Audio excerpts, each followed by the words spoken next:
Yeah, it looks like we got everyone here, right? That are still here with us. Yeah, looks like we've got everybody. Who else? We got to get swag up.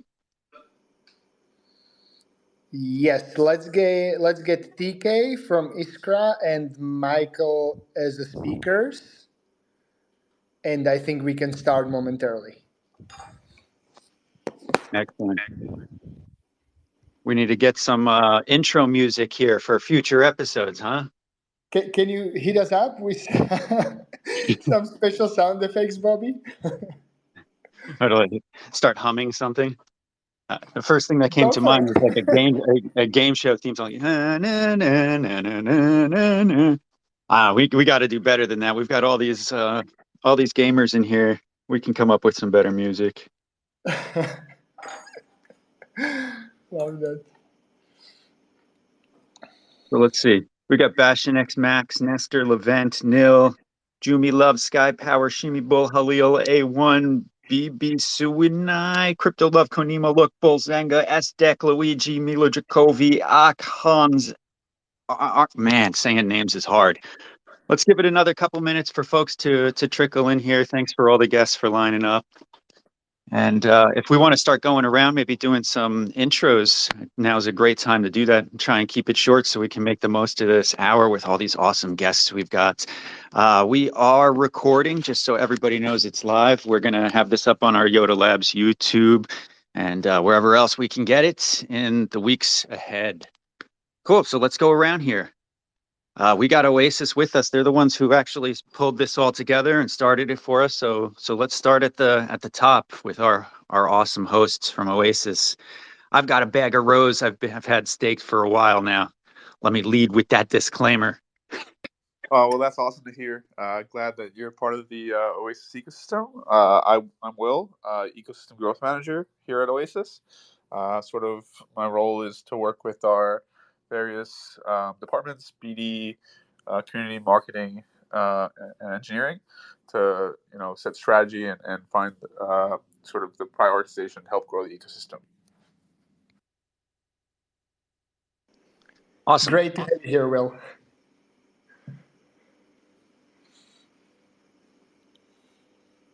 Perfect. So let's take it from left to right, as I think on every device differently. But Michael, would you mind introducing yourself shortly?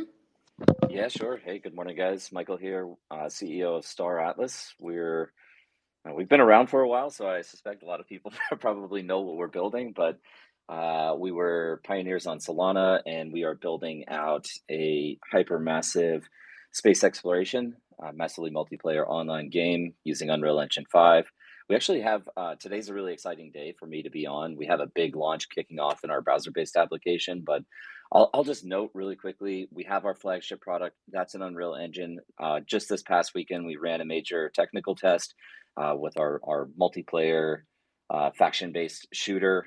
We're also rolling out a big launch today of our browser-based application, which is more of a 4X style RTS, fully on-chain game logic. And then in addition to that, later this year, we're rolling out a mobile application. It is a fitness app, and it's a spin on this move to earn segment of the industry. But all of these product lines are interconnected and interwoven through our on-chain game logic. So it's really one big universe that people are participating in, just with many different access and entry points into that. But excited to jump into the conversation today. Awesome. Thank you.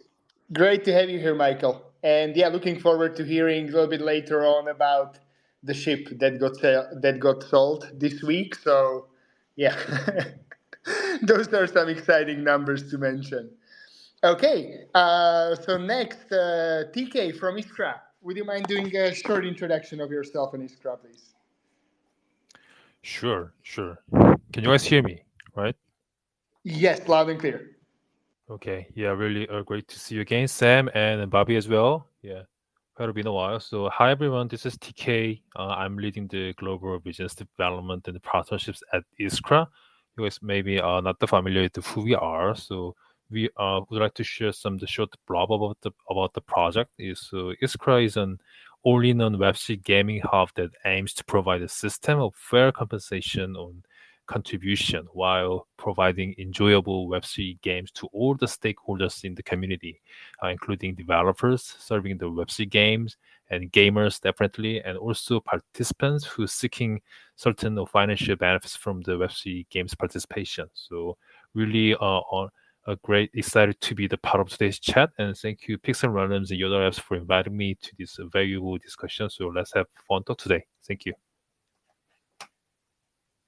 Awesome, TK. It was great to meet you down in San Francisco at Game Developers Conference and all the other folks out there. I just want to jump in with a quick reminder here to share this spaces. I want to see folks inviting their friends here to come jump in and join us if you can, sharing it on your timeline. And for our speakers, to just invite you to pin whatever your preferred tweet is, something up at the top. If you want to, whatever you might want to mention later, you're welcome to pin that up in there.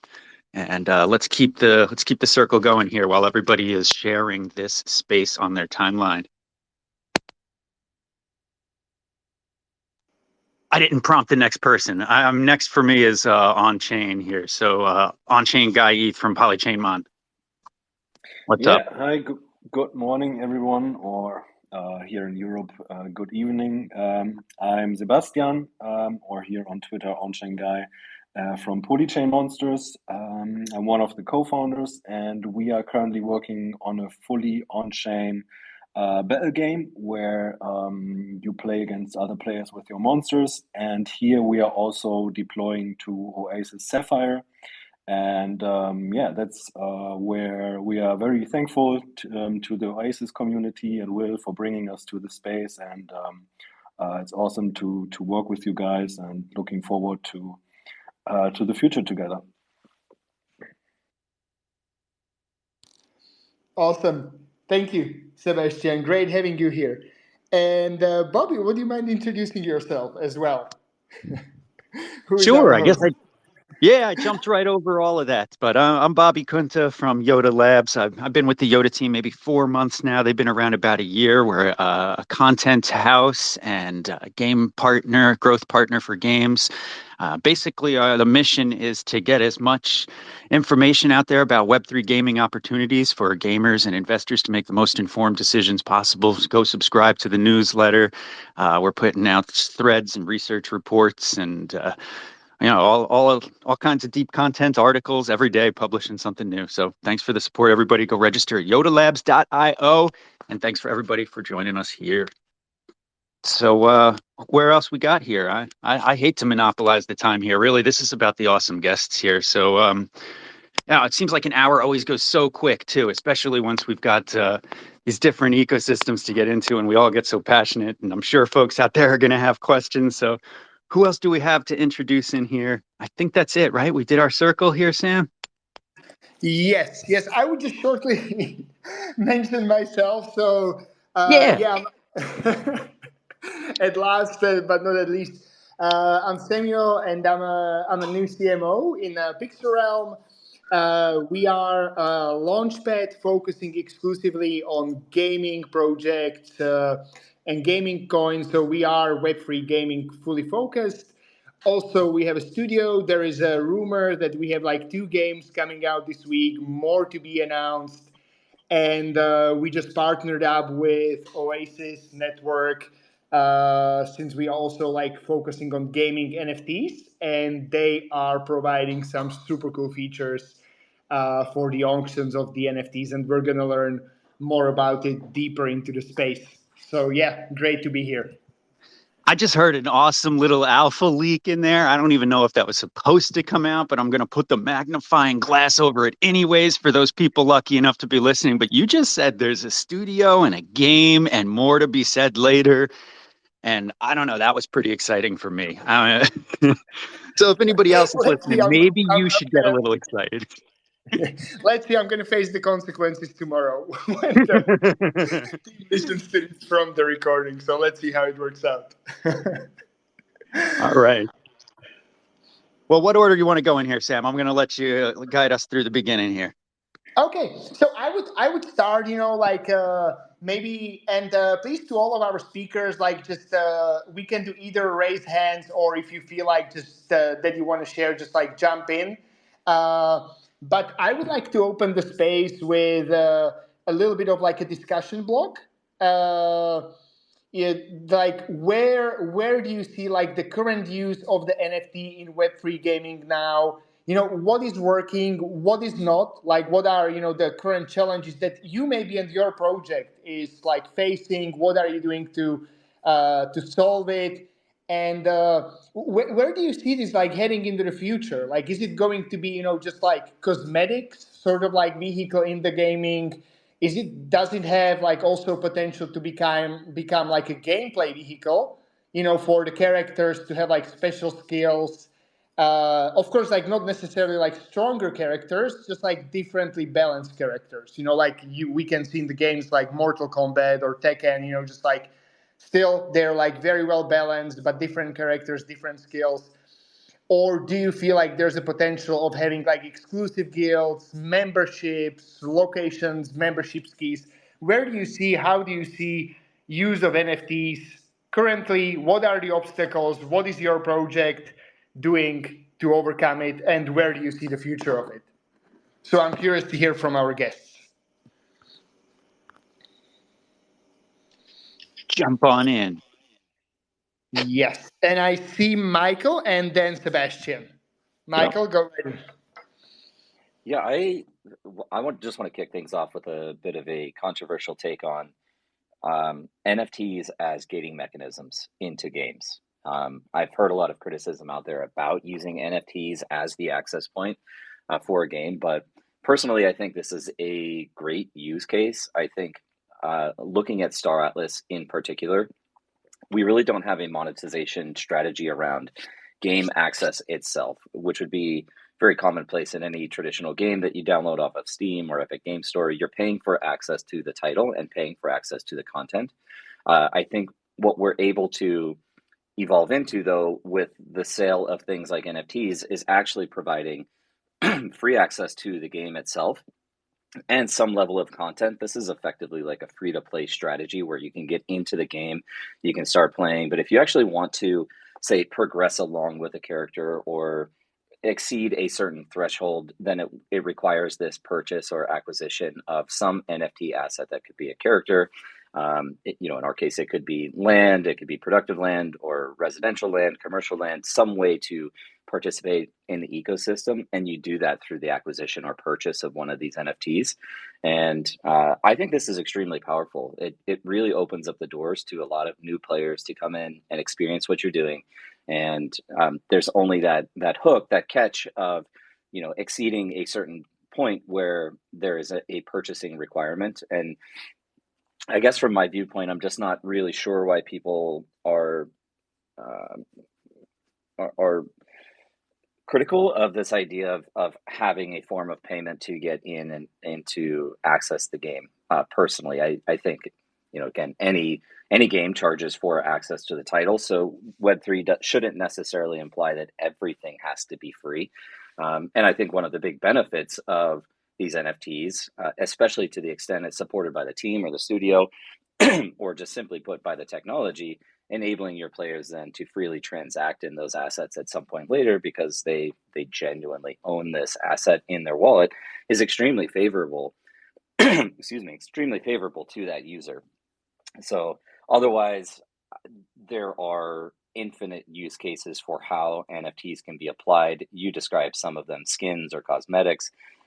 In our case, it's everything from characters, avatars, crew members, to all of the different ship assets, to various forms of land that you can purchase in the game. I mean, essentially everything in the Star Atlas universe is ownable by players in some way. And again, super empowering to the players. They ultimately have an option to exit out of the game ecosystem if they don't want to play anymore. Of course, there's the speculative value of that, if that's an appropriate way to put it, but the volatility and asset value that you've purchased, that could be good, it could be bad, but at least it's something that you have complete control over, and there's no inherent restriction or prohibition against trading, selling, or otherwise distributing these assets out. Thank you for sharing that. And I'm wondering, I'm very curious. what is the person who purchased the rumored $5 million like starship? Like what kind of like what is he gonna get from the ship? Like how is it gonna be incorporated into the game? Can you tell us more about this?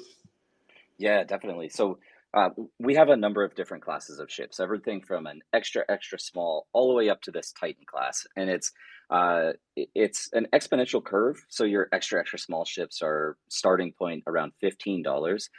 These Titan ships that we're selling are $5 million assets. They are anywhere. They're all various sizes, but anywhere from something like 4 kilometers up to 7 kilometers in game. To put that into context, the size and scale of the Titans in our game are bigger than most complete video game environments and maps that they would produce throughout their game. So we essentially have an entire video game living and nested within the Star Atlas universe, which is an operable asset that can host thousands of players on it. Just to quickly touch on that, we are working with a partner, Metagravity, on our hyperscale user concurrency tech that allows us to bring in tens of thousands of players into a single instance. So everybody can have a shared state and shared experience with no instancing and no loading times. And essentially, it's a seamless, fully synced up universe. But the asset itself is not only extremely powerful within the Star Atlas universe in terms of gameplay. These are the largest, most powerful anchors of any fleet that players want to command within the game. But I see really massive potential for these in the future for metaverse type experiences, metaversal experiences, if you will. And so this could be things like hosting events such as a conference or a live concert on your asset, and even selling access to that. See, these owners of these Titans would have the ability to sell tickets or, sell some NFT, which serves as a ticket, or provide access to their guild, or, find some other means to provide access to the venue, which they possess. They could be fully responsible for producing this concert event in game, which we would assist them with, and then be able to monetize that just through that event itself. And we've already seen the success that Fortnite and Epic has had with their in-environment concerts. Like Travis Scott, I think, was over 1 million people in attendance. Now, that was all instance-based, and so we want to kind of shatter the mold on that and make it possible for all of these players to be running around in a unified environment. But so concerts, I think, are one avenue. The actual gameplay and earnings potential is another avenue. And then on the asset itself, there's also subsets of assets like land that they can turn around and sell or use as a recruiting mechanism for other guild members, right? So, hey, do you want a player habitat where you can store all of your stuff in game? The player options are either to purchase one of those on a central space station or join a guild that maybe allows them to either rent or own or use one of those player habs on their Titan, and then have that facility always available to them. So I think it's a great guild recruiting tool as well. Now we have 7 total models of these Titans. There will be 3 minted quantity of each. So far, we've sold 4 of these, which is really pretty crazy. Market has definitely turned around. I would note that these were not sold at full price. Coming out of the bear market, we had some discussions with groups directly that were interested in buying. And just on that point, the actual entities or groups or people that are buying these are generally not individuals. There is one individual that bought one, but usually these are guilds that are putting together a treasury of assets that are making the acquisition to use for their guild purposes. And otherwise, we're seeing gaming groups of various types that are interested in buying this. And that could be, again, for gameplay or for alternative purposes at some point in the future. That's awesome. Looking forward to following where this is going to take us, and what's going to become of the Titan ship. And next I'm going to hand over the word to Sebastian. I know that you guys are using also Oasis, Sapphire protocol for the NFTs. So yeah, looking forward to hearing from you. Like, how does it enhance basically the NFT experience within Polychain Monsters? Yeah. So first of all, maybe to follow up on the topic of using NFTs as an access key for games. So I would totally agree on what has been said that like where in the traditional gaming space, let's call it in Web2 games, it's like completely normal that you go to a store or that you buy a game in the Epic Game Store and just pay for playing it. And I think NFTs allow even some more flexibility here. For example, what we do is in our on-chain battle game is you do need like some tokens to get started, but you just need to like stake the tokens in return for a monster NFT. And then in case you don't want to continue playing, or maybe you want to re-roll your monsters, you can unstake and get the stake back. And this is kind of a bit more flexible than a regular like purchasing of a game, and something where I think NFTs are definitely superior to traditional entry barriers. And also, what is nice is that if you look at it from a collectible perspective, so I mean, collecting stuff is a big part of gaming, at least of many games. And when you see an NFT within a game, like a monster in our case, or it could also be a spaceship as a collectible, then the more stuff you do on chain with the NFT in the game, the more history it collects. So imagine like right now we are super early, right? The first on-chain games have just been deployed over the past very few years.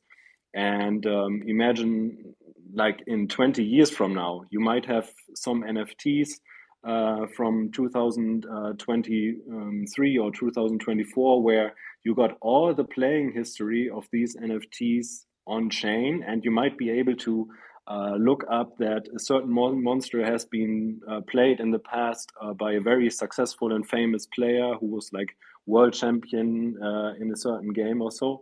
And then having these items carrying all this history is a super nice aspect of collectibles, and something where, yeah, traditional gaming assets cannot compete at all. And this is why we are so hyped about NFTs, about our monster NFTs, and why we enjoy working in this space. And yeah, we are now also deploying to Oasis Sapphire. And I'm not sure if you want, I can already transition to maybe telling why we choose Sapphire, or if we wait a bit to the Oasis transition. I think if you could like share the features in light of what we're talking about, that's perfect. And then later on we can do like a deeper dive into Oasis features as well. But if you have like literally now some experience to share, like, hey, this is basically how we are implementing Sapphire. This is how it's improving the NFT auctions or NFT sales. Like, please feel free to share it right now.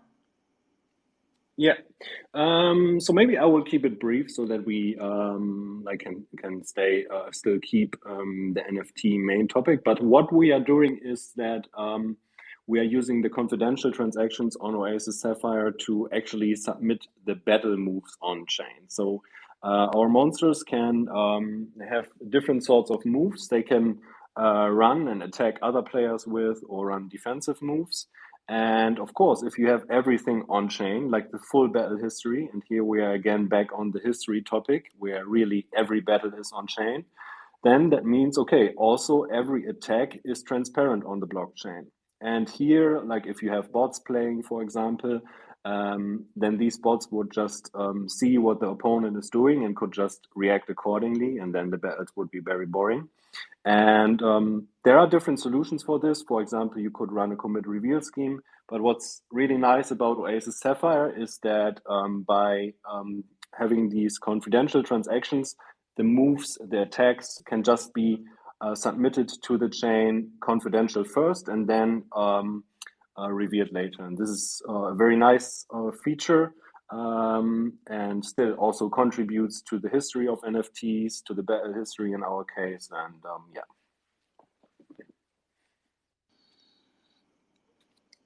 Thank you for sharing your experience. Yeah, with Oasis. Love it. Sorry, I was just gonna maybe jump in real quick and give an overview of Oasis.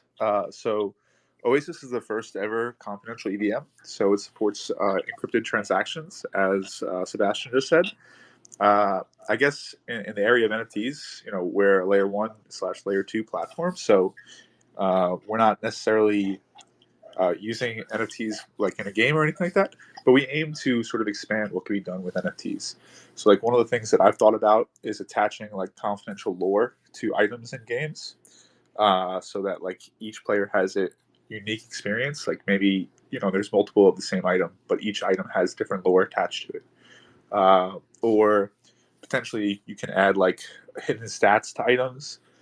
These types of things are not really possible in Web3 without confidentiality. And these are like the type of use cases or expansion in the gaming space that we're looking to do, at least in the NFT area.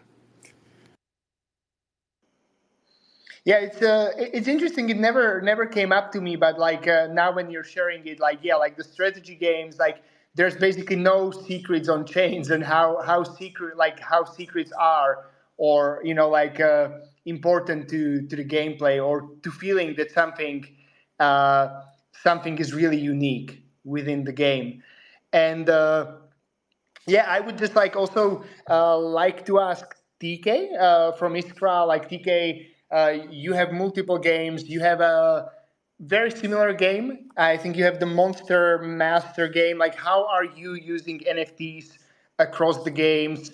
What do you see as the way forward? I would love to get your take on it as well. Right. Yeah. So, like you said, we have some various games, but the NFTs on our games are having this different kind of uses on its game by games. So I cannot specify just in one standard type of the uses, but I can say that not just limited to our games, but what we are looking for, what currently looking for about this NFTs in the game is that I want to distribute like a kind of in a two phase. So the in the phase of the before launching, pre-launching stage, and also I can mention the after launching stage. So in the pre-launching stage, as we can see, the all the kind of gearing up of the moments of all the games recently in this Web3 spaces that they are using the NFTs as a kind of the most effective token distribution gadget. That's what I'm seeing right now. So, and after the launch of the games, it looks like those NFTs can be turned into the most also the most effective token mining gadget that users can actively and not only for playing the games but also they can give them some really good how to say motivation to participate as a game and game ecosystems with the community. I think so. Yeah. So that is the kind of release in preview and in line with those kind of a high level series. So what we're gonna try to do in this year for all our forthcoming games is that we would like to offer those NFTs with some more how to say visible benefits. Benefits here means that not only for the kind of economical benefits that they can be distributed, but also giving them some really vivid kind of how to say benefits that they can use in the in game even before launching the games. So to tie up with the real benefits with the NFTs in the forthcoming games is the real value that we are really looking for. All those games that are trying to onboard on our platform within this year.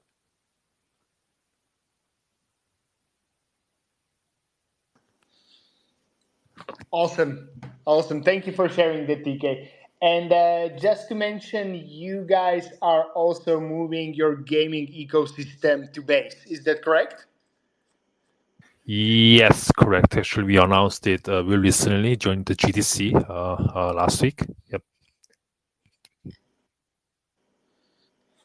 Well, congratulations to to that move. I know that you guys did really great when it came to NFT on-chain summer means last year. So it seems like Base is a great home for ISKRA.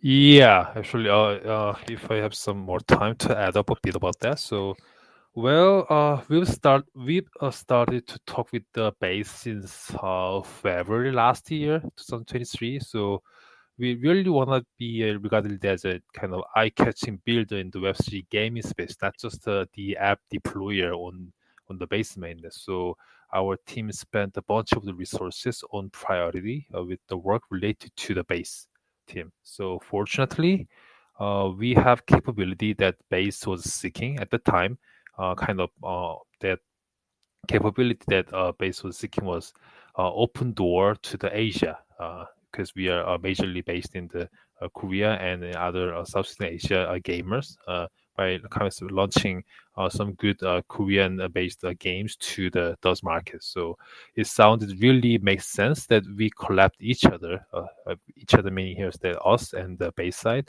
So because we also eagerly desire to find some legit and powerful window for the Western market as well. And as you know, guys, so every lock happens without the prediction every time. So meaning that our game's launching date a bit delayed, which was perfect timing to onboard the on-chain summer event. Not sure how many guys of you know about the on-chain summer event, because that was the kind of NFT minting ceremony when Base made it launched on last August. So with the more than 22 projects in every day. They how to say highlighted every single project in every day during the whole August last year.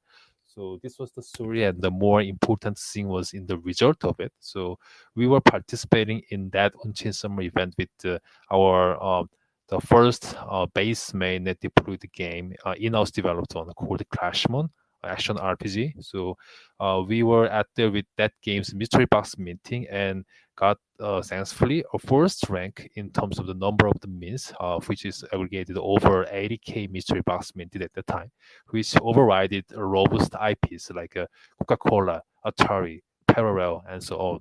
And yeah, so a base is really kind of cool and legit partners, and they shouted out us really indeed. And even we hadn't expected that, but CEO Brian Armstrong minted our Clashmon mystery box at the time and tweet with the kind of RFG. So based on those successes, so we co-hosted the side event with the base exclusively during our Korean blockchain week last year. Yeah, and we in terms of that, not only for that we are just how to say migrated to the basement, but I'm really personally bullish on the base right now, because not just because of our good memory at the base, but seeing their movement, which is quite different from other L2s, and they are really gearing a lot of superpowers to be boosted in the next era. So in my personal opinion, so I'd like to be more tightened with them in this year. Well, congratulations to the amazing partnerships. And now I would love to focus a little bit more on the privacy features.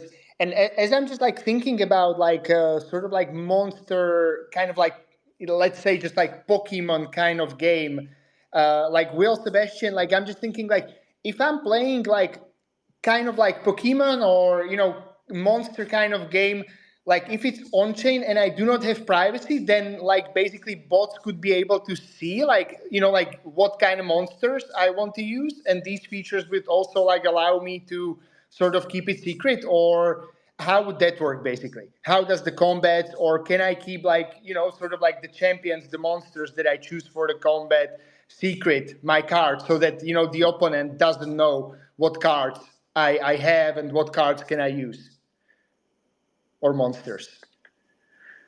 Yeah. So, Will, do you want to start from a generic Oasis perspective, or should I describe our use case? I would love to hear Yeah, exactly with the Oasis, like how's the privacy actually working in this case? yeah. I'll give a brief overview.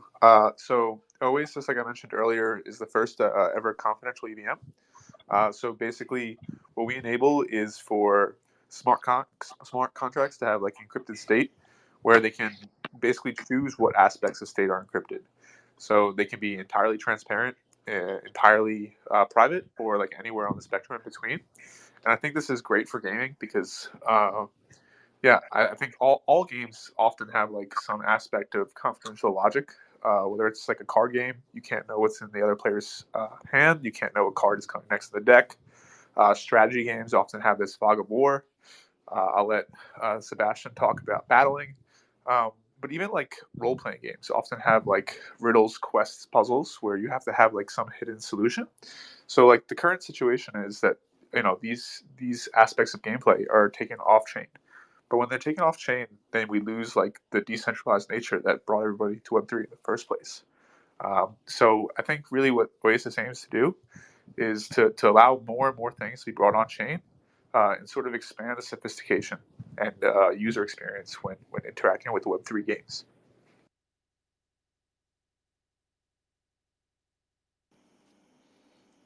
And how is it going to be? So basically, are these features like also allowing the competitive element of the game? Like you can make actual like professional like esports. I know that there's like there's rumored like tournament in Polychain Monsters like coming out. Can you tell us more about that, Sebastian? Yeah, sure. So maybe to follow up on what Will said, and I will try to describe this in a as less technical way as possible.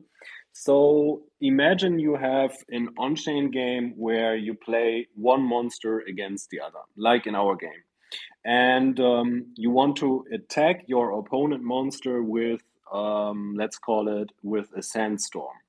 And now, if you would just submit the battle move from your mobile app, so our game is actually a mobile app, and you don't even realize that there's a transactioning happening under the hood because there's an embedded wallet, and it will just submit the transaction. So it will feel really like a traditional gaming experience. And what happens is, so the attack is submitted on chain, and let's assume we would not have any privacy in place here. Then what would happen is that, let's say somebody runs a bot and is just listening to all the events happening on chain. Then of course the bot would also know what attack I am doing, that I want to do the sandstorm, and the bot could react accordingly and run a defensive move to defend the attack.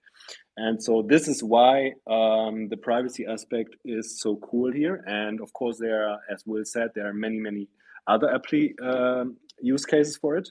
But that's how we use it, for instance. And we are currently preparing the final mainnet deployment of Sapphire, and as soon as we are ready, we will then, as you said, run a tournament where you can play competitive with your NFTs. We will have some prizes, and I think it will be a very cool event. So I can only encourage everyone in the space to join the event. There will be, I think, a fair entry for everyone. You will need two monster NFTs, but I think the pricing will be acceptable. And yeah, we are hyped for the event, and we'll push on our socials once we have a final date. Yeah, looking forward to hearing more on that one. And Michael, I'm wondering, like, part of Star Atlas is sort of like a strategy game, which makes up for most of the transactions on Solana. Like, how are you guys dealing with these aspects? That basically everything on chain can be read, and how does that get involved? Resolved. Well, first of all, it's very encouraging for me to hear all of this discussion around fully on-chain gaming. It's a narrative that was not in favor over really the last 2 years. We heard a lot of arguments around, like wallet abstraction, obscuring blockchain, Web 2.5 hybrid approach, eliminating the need to connect a wallet, all of these things. And I think it was Will that mentioned, there is a philosophy or an ideology in this technology, which is effectively the benefits that the user can derive through censorship resistance, through decentralized systems, through permissionless systems. I've been around in the space for a long time, 10 years, and it's one of the core tenets that got me into crypto in the first place was understanding where this technology can go and how it actually benefits the user long term. And so I've been a strong advocate for promoting the use of blockchain, not obscuring it, simply because we are doing a disservice to these new users that we're onboarding through an entertainment experience if we're not educating them and informing them why they should be using this technology and what other tangential benefits they can get. But to that end, we've had the philosophy at our studio of building fully on-chain game logic since inception, and we've been working diligently on that over the past couple of years. So the strategy element that you're referring to is predominantly our Sage Star Atlas Golden Era gameplay experience right now. So that's our in-browser 2D RTS, like MMO RTS, but things like movement and coordinates and fleet management, inventory, localized inventory, mining, crafting systems, combat systems coming in the future. These are all executed and live directly on Solana. To your point, we're processing something like 10 to 15% of the total network transaction volume on Solana on a daily basis as a result of these mechanics. Realistically, that's going to scale, I would assume, quite aggressively because we're only looking at about 2,000 daily active users in our Sage product. And, I think the potential of Star Atlas, the full universe, and all of the different game environments it easily exceeds the hundreds of thousands and really into the millions. In fact, I was just on an interview with Paul Barron yesterday, and he was benchmarking us against Star Citizen success. And I think Star Citizen has had something like 50 million unique connects to their game client. So if we were just looking at Star Atlas as a sci-fi space exploration MMO, the potential user base is already massive. But then when you couple that with all of these economic incentives that are introduced through crypto, again, true asset ownership and play to earn and the ability to freely exchange and trade with users for real money transaction value, like you start adding all of that in. And I do believe that Star Atlas has a global audience. Give one small example, and I think that what we're introducing is a legitimate functional economy that introduces real labor markets all over the world. It's very possible that, and most people in the world are not going to be able to buy, say, a $5 million ship, or even a $10,000 ship, or even a $100 ship might be difficult. But there will be capital allocators out there who see the potential in these assets that buy them and then go out and hire people. This could be considered a scholarship system, but imagine somebody coming from an emerging market that has developed out and leveled up, progressed their licensing so that they can operate a capital ship, and they happen to be quite competent at that. Well, somebody is going to be likely willing to pay them an hourly wage or a rev share or a daily or monthly wage to operate that asset on their behalf. And I think that's just super, super powerful. The other part that we haven't spoken about with on-chain game logic is the idea of composability. And what it implies is that we already natively have effectively a gaming platform, an extensible gaming platform that people can build on top of in a completely permissionless fashion. And we're seeing that with people in our community building out tools and services that are either DeFi, financial related, or game logic related. One of the tools that somebody's built is a method of automating certain aspects of the game. And to be perfectly clear, I am completely comfortable with various levels of automation within the game to the extent that they are broadly accessible and fairly available to every one of our players. And so that's when we're monitoring for, quote unquote, botting activity. If that developer has open sourced a library and made those tools available to every other player, I don't think automation is a bad thing. The automation is common in a lot of games, and especially in strategy games. It's just a question of, have we had the time to build out all of these mechanics, or do we benefit more by opening up that opportunity to a wide audience of people to build alongside us? And we're seeing the benefits of that now. So to actually get back and answer your question, though, in terms of privacy and obscurity of the game activity itself, that's a problem that we have not solved yet.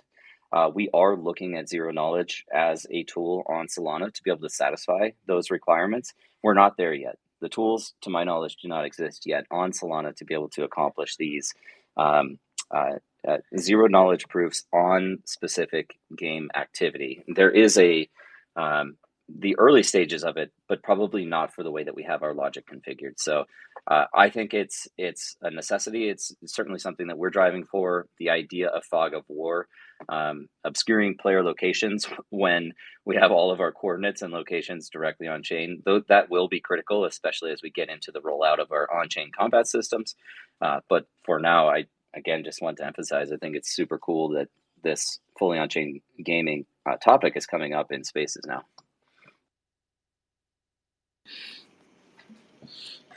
Thank you for sharing that.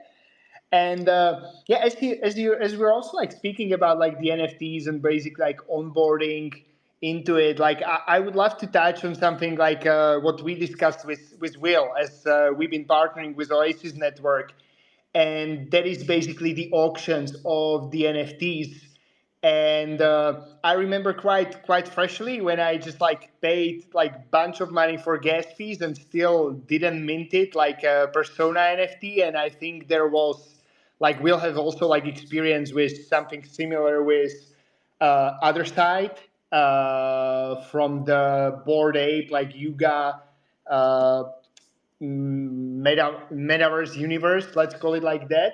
So can you also like share, Will, like how is the privacy in the bid auctions, like especially in the wiki reactions auctions, how it makes it possible, how it benefits the developers and the actual users, said not just the node operators as the current EVM auctions are functioning. I would love to hear more about that from you.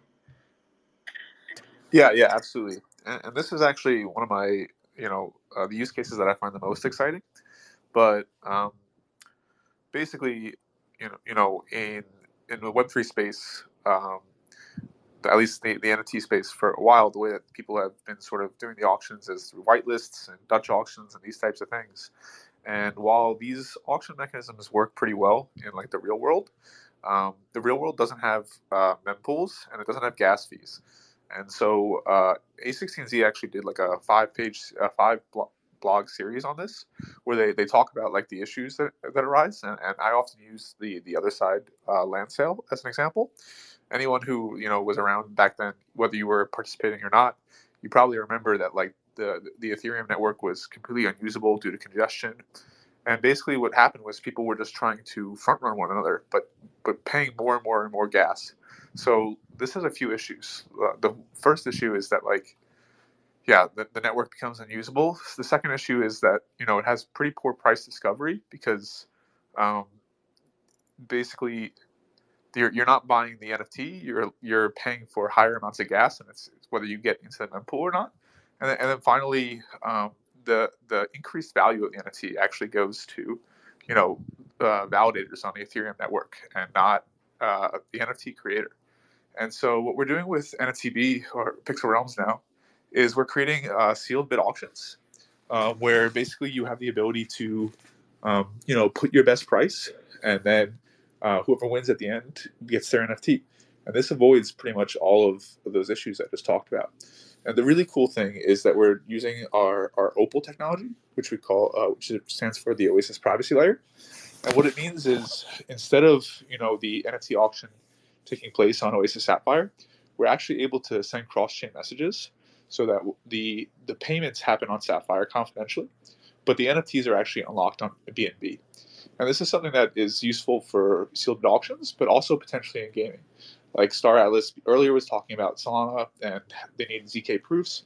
Well, potentially in the future, like we might be able to send cross-chain messages. They could offload their confidential computation needs to the Oasis network, and then basically send a message with the results of those computations back to Solana, which might be more composable and easier to sort of upgrade and change, as it's quite extensive to sort of modify zero knowledge circuits.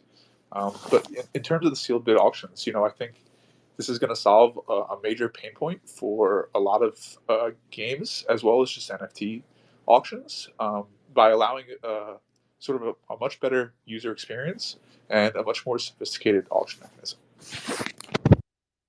Okay, so if I understand it like correctly, just to like simplify, so basically now there is a like NFT mint, and by bidding more, with the bids all like the price for the NFT to the developers like remains the same.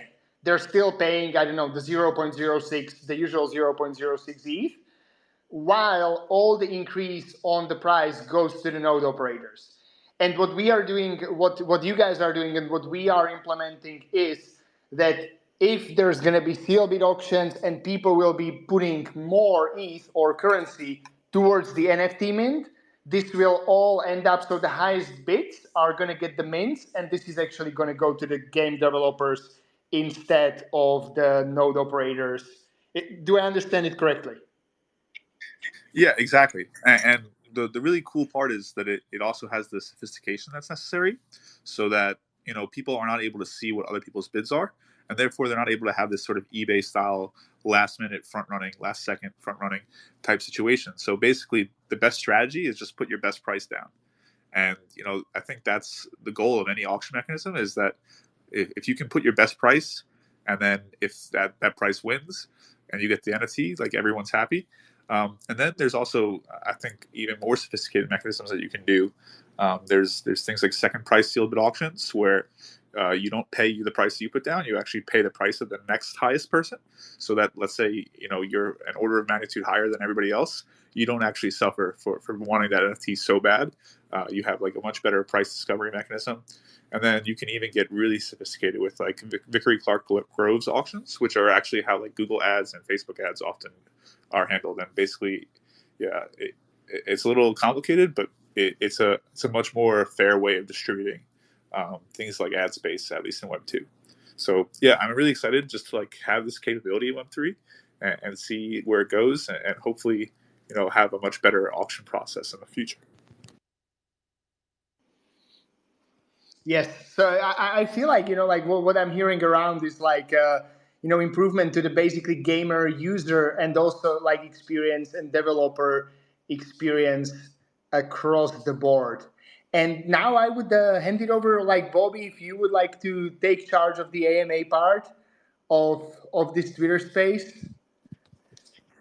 Sure, that was great. I gotta say, I'm more bullish now than I already was on Star Atlas, Polychain monsters. I know ISKRA is doing some great things with the casual games over there, and I think I might have to stake a little more rows. Can I plug you like this? This is not financial advice to those listening out there, but I'm bullish. And all right, so with that, I guess, we've got 5 minutes up to the hour. I'm sure there's somebody out there with a question, somebody who's actually listening to us and not just showing their face in here while they're doing work on a Monday. Is it Monday?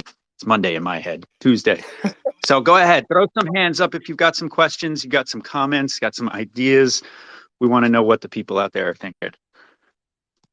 I feel like people are often in spaces and they're not really even in the spaces, because I am guilty of that myself. I've spent all day popping around between spaces, but I'm only like partially listening.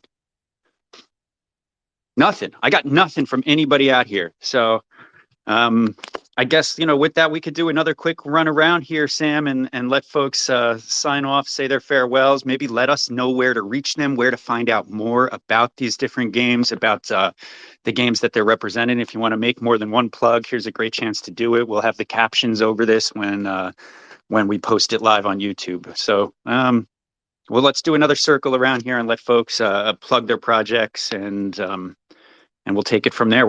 I want to just state to those who are listening here, we're going to try to do this every week here. Sam and I hosting some different partners of ours from Pixel Realm Labs and from Yoda Labs, and make sure that, the ecosystem's well represented. So we're excited. Hope you are too. Let's go around and do a last circle here. We'll go Polychain, TK, then Star Atlas, and we'll sign off with Oasis, who was kind enough to bring this all together for us for our first round. Polychain. Hey, I tried to throw a mic over to the Polychain account. I've seen that requested there the whole time. It didn't work. So Onchain Guy, it's all you. Yeah. So yeah, first of all, thanks for the great moderation and for inviting us to the space. Thanks a lot. And to wrap it up, yeah, I can only encourage anyone here to learn more about fully on-chain games in the future. I think it will play a big role in gaming over the next couple of years. And make sure to follow us on Twitter, because there we're going to post our announcement about the upcoming tournament on Oasis. We will make that very accessible so that as many as possible can join and battle with your monsters for some prizes.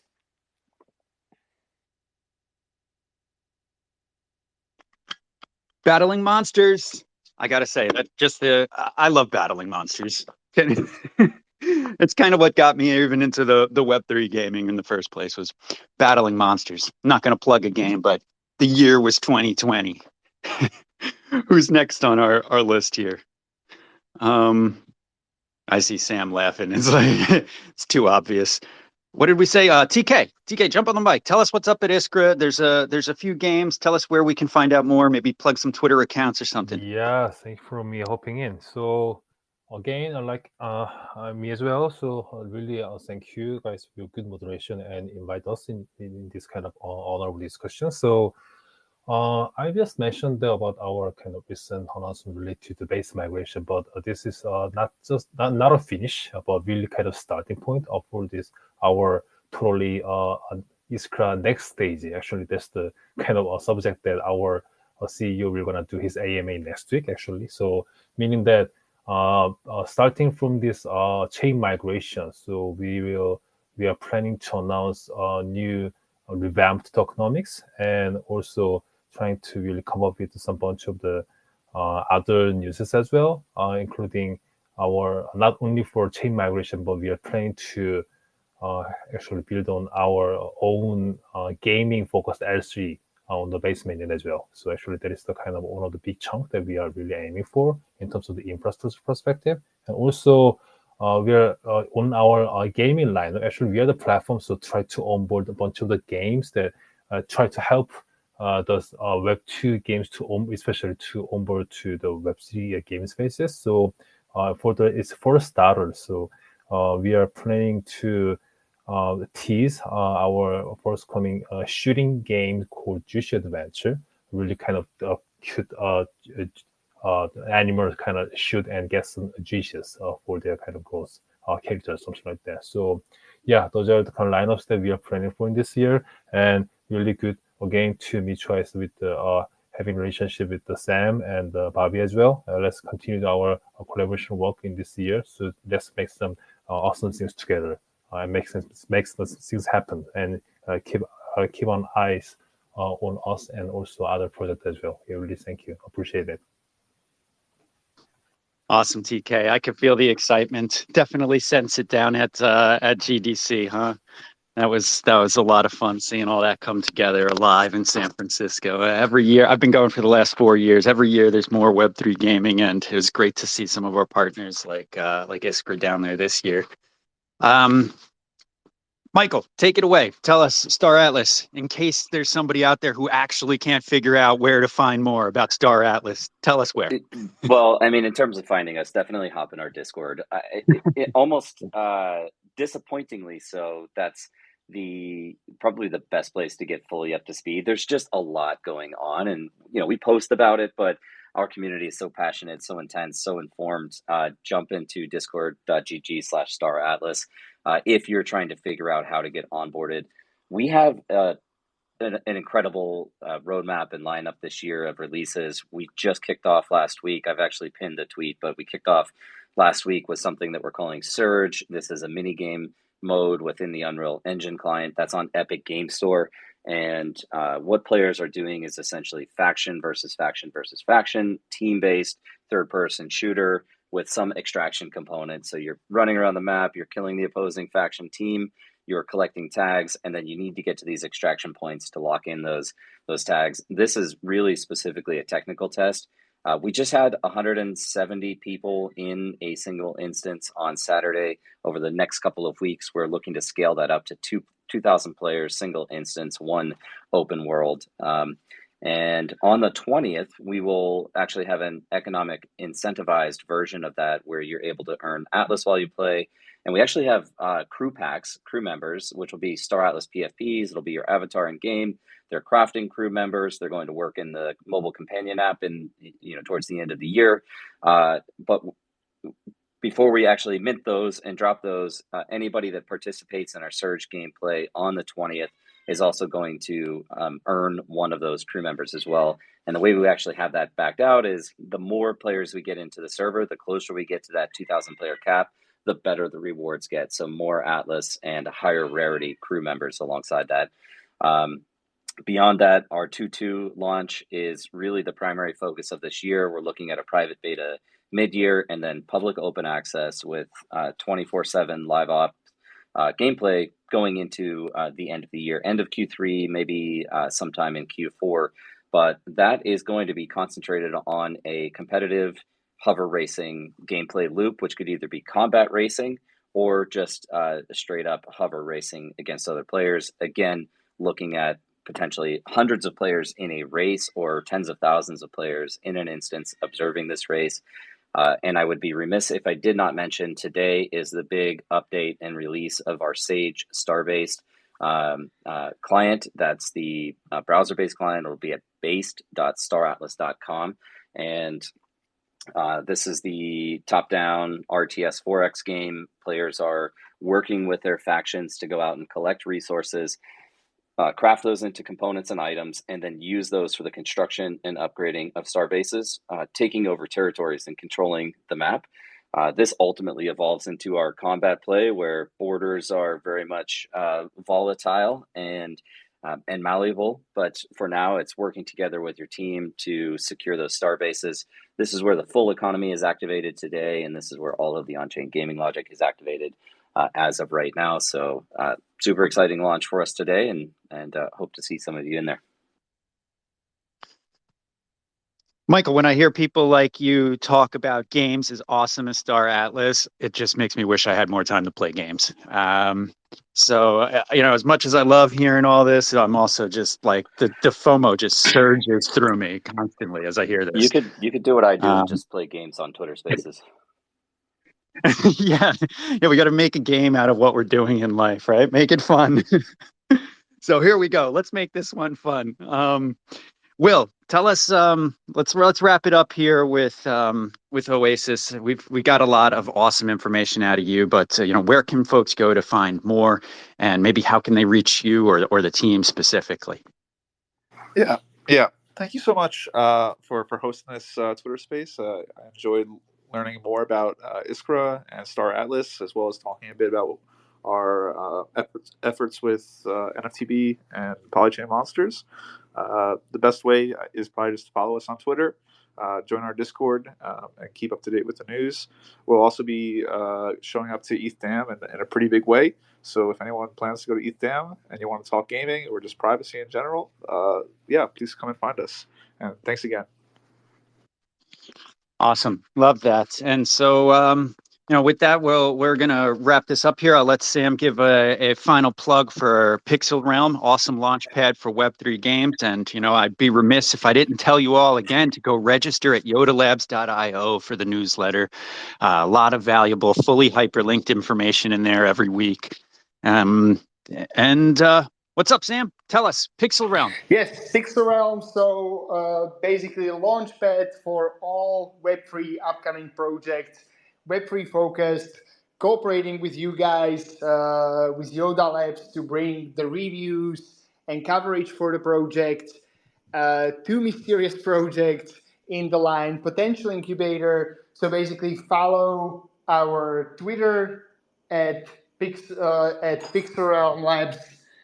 And hopefully you're gonna see we're listing a lot of projects, planning for our launch pad. So stay updated on our Twitter and get exclusive access to the private sales and pre-sales. Awesome. This is where I go thinking about that intro music that we opened with, because we need some outro music at the end. But we're going to do this weekly. Sam and I are going to bring back more guests. Looking forward to everything we're going to do in the future with Polychain Monsters, with ISKRA, with Star Atlas and Oasis. We've got open chats with all of you and looking forward to advancing these relationships and just growing this industry at large with awesome partners. So let's wrap it up with that. If you're actually listening here, go ahead and throw some emojis at us. Make everybody feel like you're there. This is where we all go, oh, nobody's throwing emojis at us. Consistency wins. We're going to keep coming back every week. This recording is going to be live on Yoda Labs YouTube, which is at Master the Meta. We'll talk soon again, everybody. Have a great Tuesday. I just learned it was Tuesday. Enjoy yours. Thank you, Bobby. Enjoy, everyone. Outro music. Dun, dun, dun, dun, dun, dun, dun, dun, dun, dun, dun, dun. It's how you know nobody's listening. Nobody's laughing at me right now. And my dog is choking in the background, so it's not going good. My Thank you. wife and I call these Twitter spaces, we call them crypto babble, just like put them on in the background, and it's just like you hear these random words pop out of people saying things like I'm super bullish on whatever, blah blah blah, but great privacy, and all like the keywords, the buzzwords, a bunch of crypto babble. Let's do more of those. Okay, thank you very much, You got it. everyone. You guys be Everybody, blessed. cheers. Thanks, Sam. Bye. Thank you.